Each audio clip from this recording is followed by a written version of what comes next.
What's up guys, and welcome back to my channel. In today's video I wrap up the Copperbelt tour with as usual, as my custom is, 10 strange things you didn't know about the Copperbelt. 10 weird things. It may not really be on the negative side, but it may even be positive. And I want you to add some more to the list that I'm going to tell you. Please don't forget, if you are new on my channel, do me a favor, subscribe, turn on bell notification, give this video a thumbs up. Thank you so much for your support. Those who supported me to travel to the Copperbelt, to fly, hotel, feeding, and like I told you, very soon the picture quality on my channel is about to change. The video quality is going to another level because I'm receiving more than one camera coming up to improve the quality. Remember, I also have a dream of going to 100,000 subscribers by the end of this year. Yes, 100,000 subscribers by the end of this year. So you do well by supporting me, sharing me out if you can, please. Never mind a few negative people who are against me. Some people don't like the way I look. A few people, maybe 0.0001% don't like my accent being Zambian. They want me to speak like British or American. That may not happen. That will never happen. Anyway, we dive direct into the video. Today's 10 strange things you didn't know about the Copperbelt. Number 1. Copperbelt cities. Number 1 strange thing is that on the Copperbelt, what I found so strange, because being somebody who lives in Lusaka, born and bred in Lusaka, I was not really born in Lusaka, but I grew up in Lusaka, I live in Lusaka. Copperbelt cities are well planned. I mean really well planned. The way the roads are arranged, the way the houses are arranged, the drainage system, everything is well planned. It was very well planned, even well planned than more. You can't never even compare them to Lusaka, which is my city. Yes, Copperbelt places, they are well planned. You can see there was proper planning involved. That is number 1 strange things you will never find even in Lusaka. Number 2, it's a strange thing that on the Copperbelt there are a lot of rich people. Yes, you'd be shocked. You'd think Lusaka is the center of rich people in Zambia, or maybe the center of civilization. Forget it. Copperbelt has rich people, proper houses. Yes, people with money, they are there on the Copperbelt. I was very shocked. By the way, apart from proper houses, I can just combine it in the same thing.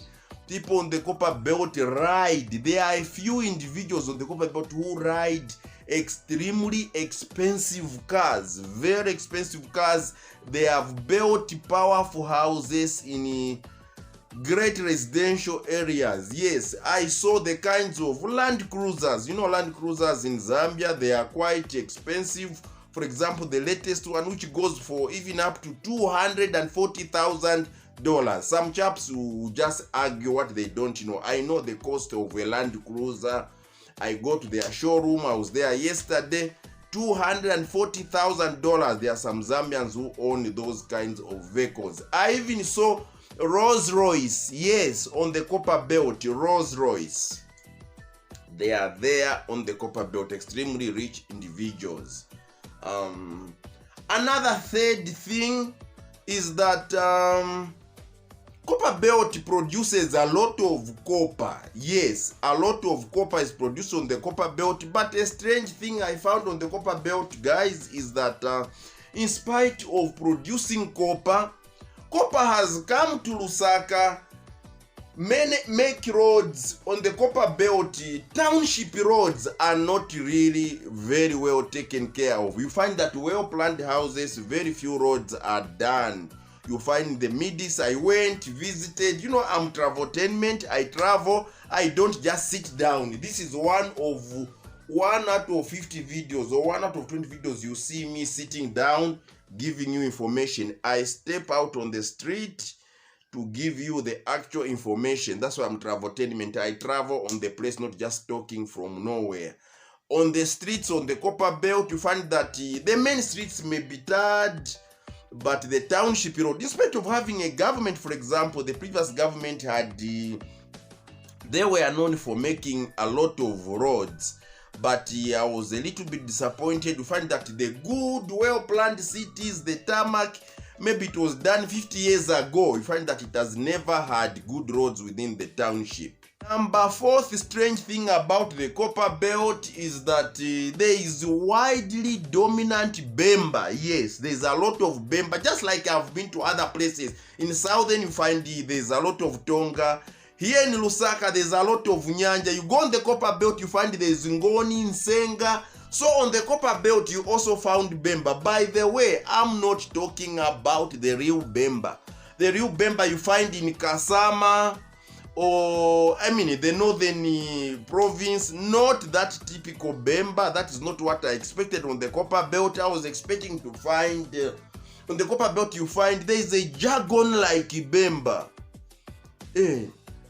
Now tukumona nafuchi, something like that, not nafuti. It's like a gangster Bamba, which is found on the Copperbelt. It's not even a proper Bamba. It's just like the Nyanja we speak on Lusaka, which is not the original Ngoni or Nsenga or Chewa. So even on the Copperbelt, it's not really the typical Bamba. It is a jargon like Bamba, which I saw on the Copperbelt. Yes, that is the kind of Bamba you find on the Copperbelt. It's like a gangster like Bamba. You'd think because of being Ndola, Masaiti, you'd expect to find maybe Lamba to be dominant in that area, but you find that Lamba is not even there. It is just it's just the Bamba, the gangster like Bamba. That's how I put it. Copperbelt produces more copper than any other province in Zambia. That is where.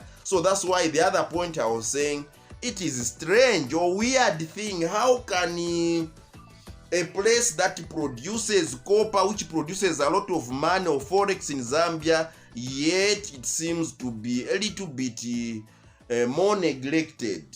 Yes, so there are also more. So it produces more copper than any other province in Zambia. Another strange thing, number 6 strange things about Copperbelt.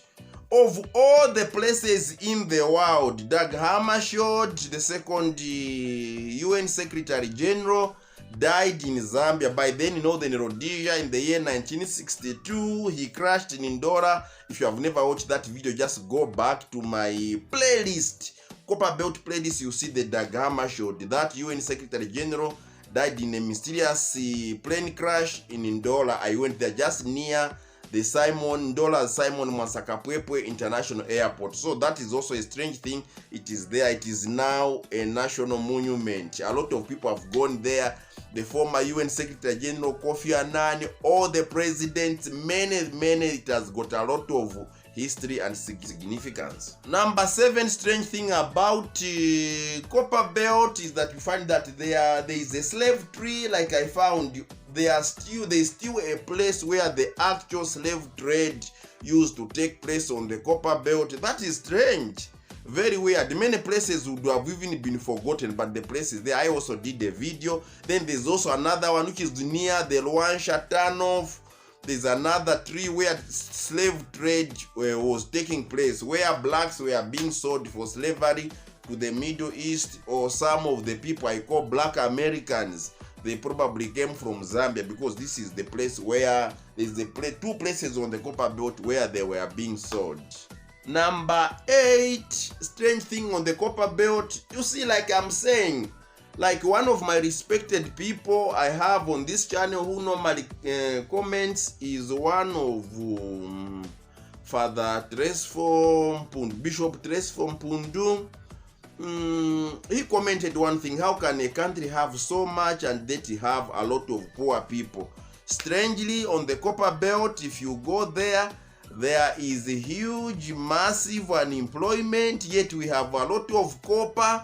The mines have really gone down in production, yet not that the minerals are finished, minerals are still there. So that is also a weird thing. I know that is a government problem to sort out, to fix. There is massive unemployment. In spite of the whole things I'm telling you, there are rich people, there is all those things, they are there. But yes, there is massive unemployment on the Copperbelt. There are also there are also extremes of poverty which is found there on the Copperbelt. Number 9 thing about the Copperbelt is that just like any other place, they embrace the motto of one Zambia, one nation.